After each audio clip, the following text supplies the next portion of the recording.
AP deputy CM Pawan Kalyan ఇటీవల చేసినటువంటి comments ఇప్పుడు మొత్తం కూడా తెలంగాణ రాజకీయాల్లో చాలా వరకు కూడా ఇది ఇప్పుడు డిస్కషన్ జరుగుతుంది.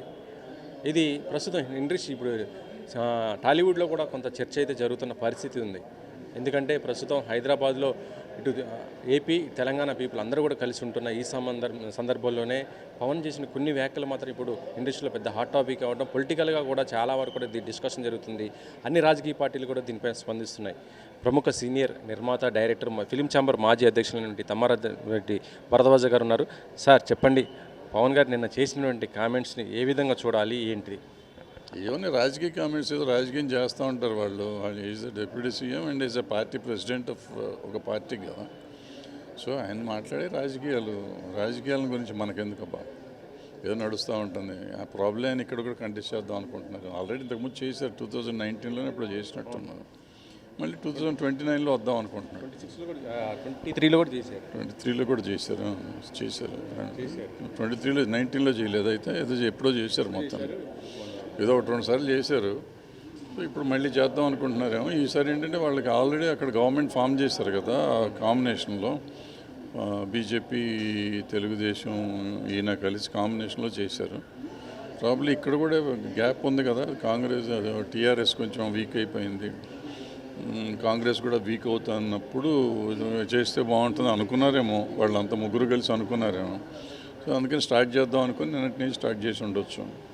అదొక రాజకీయ కోణం ఉంటుంది. ఈ రాజకీయ కోణాల గురించి మనం విశ్లేషించేంత తెలివితేటలు నాకైతే లేవు, నాకు అనిపించింది. ఇది ఇండస్ట్రీలో కూడా ఇప్పుడు కొంత ఇది అవుతున్న పరిస్థితి ఉంది, చర్చ అయితే జరుగుతుంది ఇండస్ట్రీలో కూడా.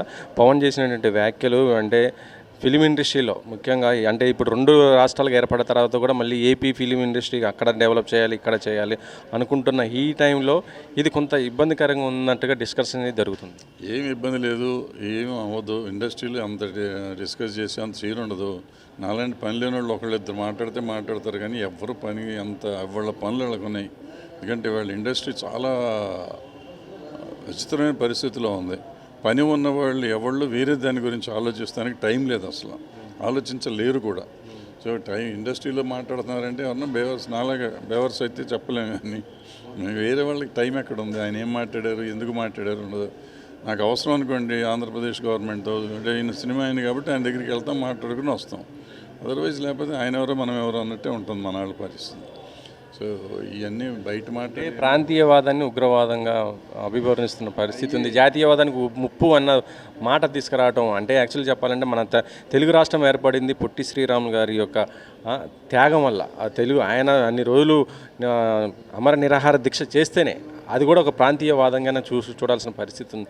అలాంటిది ఇప్పుడు తెలంగాణ ఏర్పాటులో కూడా ఇదే జరిగినట్టే కదా, దీన్ని ఎలా చూడాలి సార్? అయితే అసలు ప్రాంతీయవాదం కాదు, అప్పుడు భాషా ప్రయుక్త రాష్ట్రాలు అని చెప్పి అప్పుడు మనం మొదలుపెట్టారు. భారతదేశంలో మొదలుపెట్టినప్పుడు తెలుగు తీసుకెళ్ళి తమిళనాడులో కలిపి ఉంది కాబట్టి ఇక్కడ తెలుగు, తెలంగాణ కూడా ఆంధ్ర తెలుగు మాట్లాడతారు, ఇది తెలుగు మాట్లాడే కలిపి తెలుగు భాషా ప్రయుక్త రాష్ట్రంగా తెలుగు భాషను కావాలి, ఆంధ్ర రాష్ట్రం కావాలని అడిగారు ఆయన. అంతే తప్ప అప్పుడు ఏదో సపరేట్ చేద్దామని కాదు అడిగాను. ఆల్రెడీ భాషా ప్రయుక్త రాష్ట్రాలు తయారైపోయినాయి అప్పుడు, కాంప్లెక్స్ అప్పుడు 5 ఇయర్ ప్లాన్లో జరుగుతున్నాయి. ఆ టైంలో ఇది చేయట్లేదు, మనం మెడ్రాస్లో తీసుకెళ్ళి కలిపారు, తమిళనాడులో కలిపారు కాబట్టి విడగొట్టడామని మాట్లాడాము, అంతే తప్ప వేరేం లేదు. తమిళ వాళ్ళకి తమిళ ఇచ్చారు, తెలుగు వాళ్ళకి తెలుగు కావాలన్నాం, అంతే. అది ఇప్పుడు మాట్లాడుతా అంటే ఏంటంటే ఈ రాజకీయాలు ఇవన్నీ ఏదో మాట్లాడతారు. ఎక్కడ మొదలైంది, ఎక్కడికి వచ్చింది, అది ప్రజల్లో కొంత డిస్టర్బ్డ్ కలిగి ఆ విధంగా అయిపోతుంది రాజకీయ వాతావరణం. ఇదంతా చూస్తుంటే మళ్ళీ ప్రాంతాల వరకు సోషల్ మీడియాలో మీరు చూస్తూనే ఉన్నారు, 2 రాష్ట్రాల్లో ఉన్నటువంటి ప్రజలు ఒకరిపైన ఒకరు కామెంట్లు చేసుకోవడం, డిస్టర్బ్డ్గా అవుతున్న పరిస్థితి ఉంది. అంటే రాజకీయాలు కొంత హుందాగా ఉండాల్సిన పరిస్థితి ఉంది ఏ పార్టీకైనా కదా. హుందాగా ఉంటున్నారు, ఎవరన్నా ఉంటున్నారు, ఎవరు ఉండలేదు. ఎవరు మాట్లాడేది హుందాగా లేదు. ఒకళ్ళు రానేమంటారు, ఒకళ్ళు వస్తామంటారు. అసలు ఈ భారతదేశంలో ఎవరు ఎక్కడికైనా వెళ్ళొచ్చు, ఏమైనా చేయొచ్చు.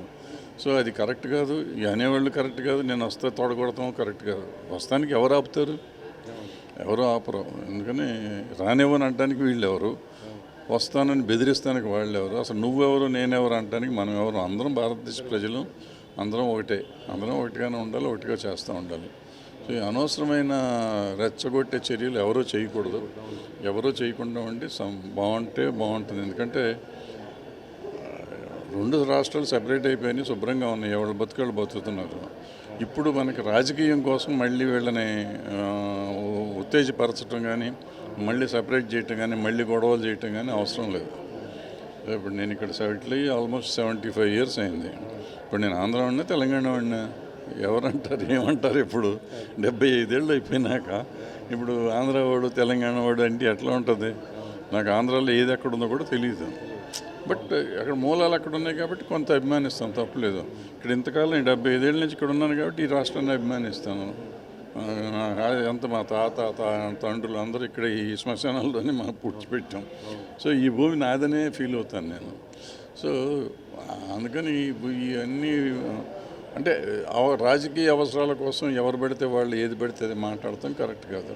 రెచ్చగొట్టే మాటలు అసలు మాట్లాడకూడదు. సామరస్యంగా ఏదన్నా చేసుకోవాలి.